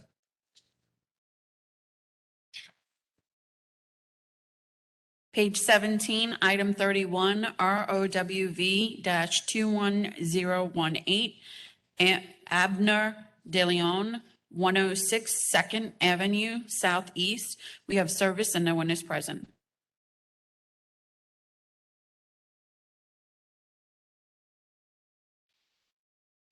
This is Vicky Baker, Public Works Right-of-Way Inspection, Construction Services, case number ROWV 21018. Owner name is Abner De Leon, violation address of 106 Second Avenue Southeast, Ruskin, Florida. Violation observed, unapproved material within county right-of-way, stormwater ditch. Ordinance section violation is 92-22 of the Hillsborough County Right-of-Way Use Procedures Manual. First inspection was conducted on April 6, 2021. Second inspection, August 24th of 2021. Notice of violation issued on August 30th of 2021. Last inspection of February 17th, 2022. Total number of inspections was 3. Next slide. The photograph here shows on April 2nd, 2021, the filling of the ditch in front of the lot.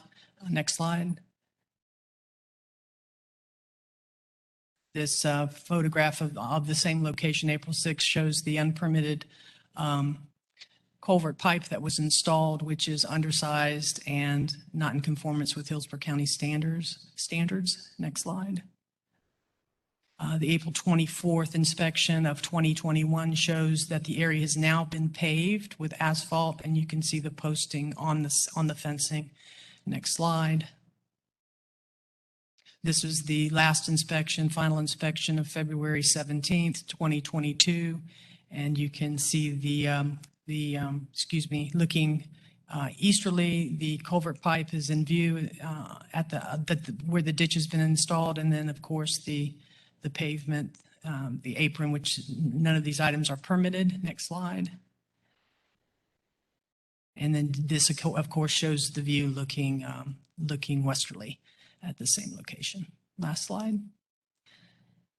So staff recommendation would be to coordinate with staff and complete the right-of-way use permitting within 30 days to remove and restore the ditch to its original condition. Once the permit is issued, the work must be completed and inspected within a 30-day period. I do want to note that this property owner has applied for the permit, although he's still in review. So he's moving forward with the process. Excellent. Thank you. In regards to case ROWV 21018, I concur with staff's recommendations. Require the property owner to coordinate with staff and complete the right-of-way permitting within 30 calendar days to remove and restore the ditch to its original condition. Once the permit is issued, the work must be complete and inspected within 30 calendar days. Failure to meet either of these timelines will result in a daily fine of $150 per day. Next case, please. Item 32, ROWV 21020. This case was closed due to new owner. Page 18, item 33, ROWV-21021, Mary Turner, 5211 South 86th Street. We have service and no one is present.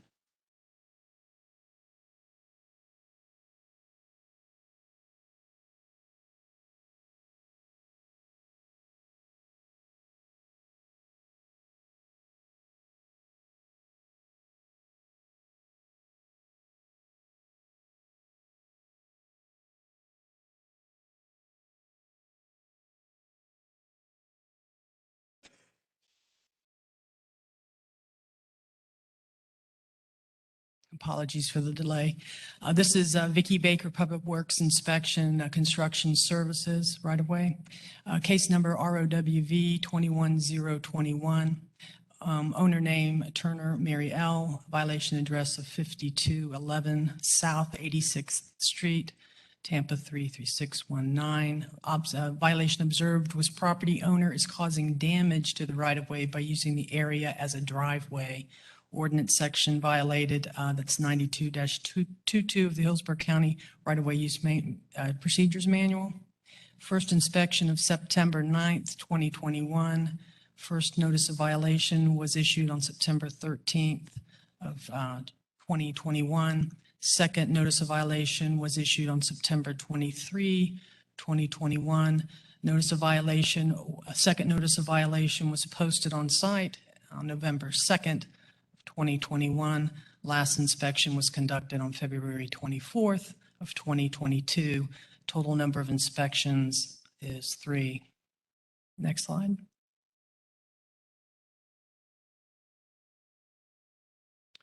This photograph was taken on September 9th of 2021. This is a photograph looking easterly. This is a corner lot. So the violation exists on the second roadside, which is Amos Street. You can see the vehicles parked on private property, yet they're utilizing the county right-of-way to ingress and egress the location. Next slide. This photograph was taken on September 9th, 2021. Again, looking at the location of impact, where you see that the green belt is starting to not have any ground cover, and subsequently starting to see some displacement of the sidewalk, which is in violation. Next slide. So this photograph was taken on September 13th of 2021 after we had a pretty excessive rain event, and you can see how the vehicle continues to track, and we start to get almost an NPDES violation due to the water staging in the curb line, and then you have a lot of unstable material in the green belt now. Next slide. This is the November 2nd, 2021 posting of the notice of violation to the site. And the next slide, please. And this is a February 24th, 2024 photograph of this same location. The vehicle is still parking, and you can see that it's in pretty dire straits now. There's been, because of the continued parking at this location, unpermitted location. Last slide. Staff recommendation would be to coordinate with staff and complete the right-of-way permitting within a 30-day period for the restoration of the right-of-way to its original condition. And once permitting is complete and approved, the work must be finished and inspected within a 30-day period. We have had no contact with this resident. They have not reached out to us. Thank you. I rule in case ROWV 21021. Concur with staff's recommendations, require the violator to coordinate with staff and complete a right-of-way permitting within a 30-day period for the restoration of the right-of-way to original condition. Once permitting is complete and approved, the work must be finished and inspection with a 30-day period. Failure to meet either of these timelines listed above result in a daily fine of $350 per calendar day. This concludes the agenda. Excellent. We are adjourned. Thank you, ladies and gentlemen online. Have a great weekend.